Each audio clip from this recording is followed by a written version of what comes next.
Durante más de 50 años, el gobierno de los Estados Unidos ha causado daños al pueblo cubano en su agresiva política por destruir a la revolución. Después de enero de 1959, comenzaron los sabotajes a la economía nacional, los ataques bacteriológicos, la invasión por Playa Girón, el apoyo a las bandas mercenarias y los planes de atentados, dejando a su paso una estela de muertes y millones de pesos en pérdidas a la economía cubana. A todos estos perjuicios causados por los sucesivos gobiernos de Estados Unidos se suman las pérdidas que ha tenido el país por la criminal política de bloqueo y leyes anticubanas que impiden el comercio con la isla. El bloqueo lógicamente ha tenido muchos impactos, muchos daños a la economía cubana. Ahora, esos daños confluyen todos en un punto, que han obstaculizado, han realmente, yo diría, dañado el proceso de reproducción de la economía cubana. Y esto tiene una expresión concreta en todos los sectores y actividades de la economía cubana. Usted analiza el transporte, usted analiza la industria, otros sectores, y allí puede ver que Cuba ha tenido que abocarse a una gran remodelación de estos sectores. Y creo que aquí hay una huella visible del bloqueo económico a Cuba. Ahora, también hay que tener en cuenta que estos efectos han sido efectos directos. O sea, usted analiza los efectos directos, solamente incluyendo los efectos directos que ha tenido el bloqueo económico a Cuba, que se calculan hoy en más de $1 billón, es decir, 1 millón de millones de dólares. Son cálculos solamente directos. Eso evidentemente es una cifra descomunal.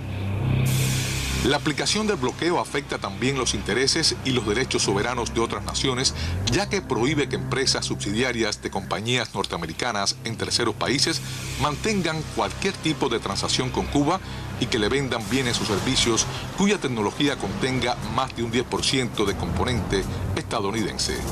El bloqueo impide también que Cuba pueda utilizar el dólar norteamericano en transacciones internacionales y prohíbe el acceso a créditos en entidades de Estados Unidos, de sus filiales en terceros países y de instituciones internacionales como el Banco Mundial, el Fondo Monetario Internacional y el Banco Interamericano de Desarrollo.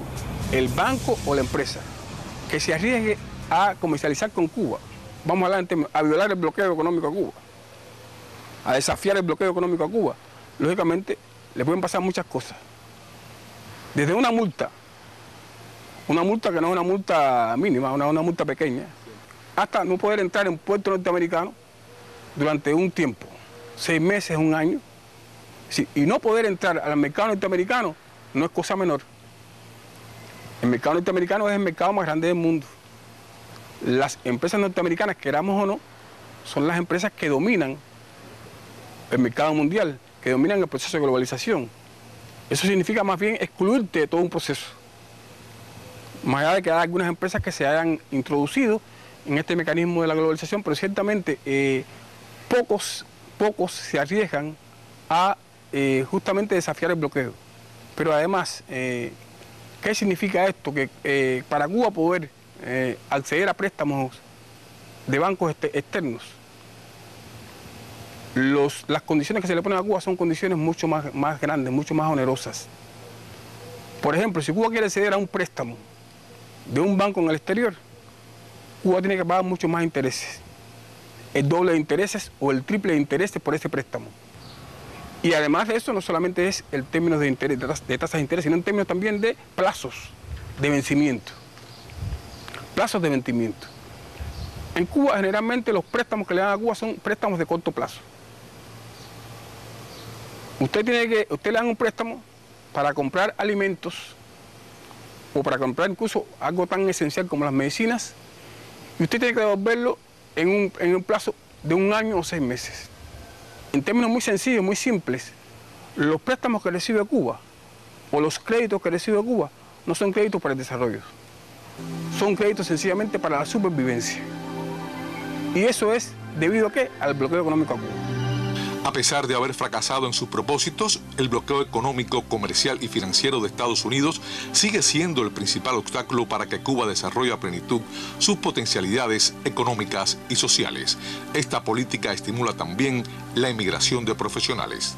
También el bloqueo ha significado, pérdidas en términos de los emigrantes que van hacia Estados Unidos. en términos educativos. O sea, usted educa a un profesional aquí en Cuba y ese profesional emigra a Estados Unidos, lógicamente hay pérdida para el país, pero además hay fuga de talentos. Todo esto son pérdidas que cuando uno las cuantifica, realmente ascienden a miles de millones de dólares.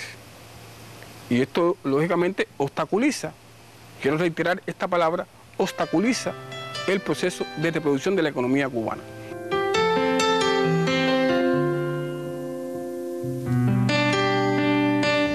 El bloqueo obliga a Cuba a realizar compras en mercados distantes con la erogación de altas sumas de dinero.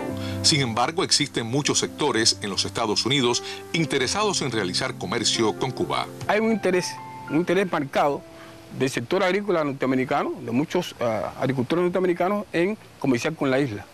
Han visto una ventaja evidente en ello. Pero además de eso hay otros sectores también de mucho interés por parte del capital norteamericano. El sector petrolero también es de marcado interés, el sector energético, básicamente, el turismo. Ya de hecho, los cruceros norteamericanos están interesados en la isla y de hecho yo creo que ya existe un acuerdo en ese sentido. Y ese sería en principio, diría yo, los intereses más claros. También, bueno, en términos tecnológicos tenemos un desafío porque estamos hablando de que Estados Unidos es el mercado más grande en términos de tecnología de información. En términos de Internet, etcétera, tenemos un desafío allí, pero ciertamente Estados Unidos también está apostando mucho a este sector. No solamente por lo que significa en términos tecnológicos, sino en términos ideológicos, de penetración cultural y demás. Creo que le están dando mucha prioridad a este elemento de la Internet, de las tecnologías de la información, cómo fomentar eso en este país, lógicamente sin transferir la tecnología moderna a Cuba. Esa es una idea clave, ¿no? Pero sí ciertamente con la idea, con la intención explícita de penetrar ideológicamente, culturalmente a la sociedad cubana. En tiempos de acercamiento, de aperturas de embajadas y del inicio del proceso de normalización de relaciones entre los dos países, en Estados Unidos se habla del pago por las propiedades nacionalizadas en Cuba, al tiempo que en la isla no se olvidan los daños causados por la agresiva política del gobierno norteamericano. ¿Quién le debe a quién? Bueno, obviamente, Estados Unidos le debe a Cuba. Pero no solamente le debe a Cuba en términos económicos, le debe a Cuba la supervivencia de muchos niños, de muchos enfermos que han muerto justamente por falta de una medicina. Sin contar aquí la otra parte del asunto que son las agresiones a Cuba y demás. Pero si uno analiza quién le debe a quién y uno contabiliza económicamente nada más, o sea, en términos puramente económicos, estamos hablando de indemnización, de compensación de unas cuantas propiedades aquí en Cuba, contra una política de más de 50 años de existencia que nos ha asfixiado, o que nos ha querido asfixiar, por hambre, por enfermedades. ¿Quién contabiliza todo eso? Creo que si uno analiza así y realmente y yo diría con sensatez, ¿quién le debe a quién? Obviamente, Estados Unidos nos debe. Y no solamente no nos debe poco, nos debe bastante. Porque nos debe la vida de muchos seres humanos también.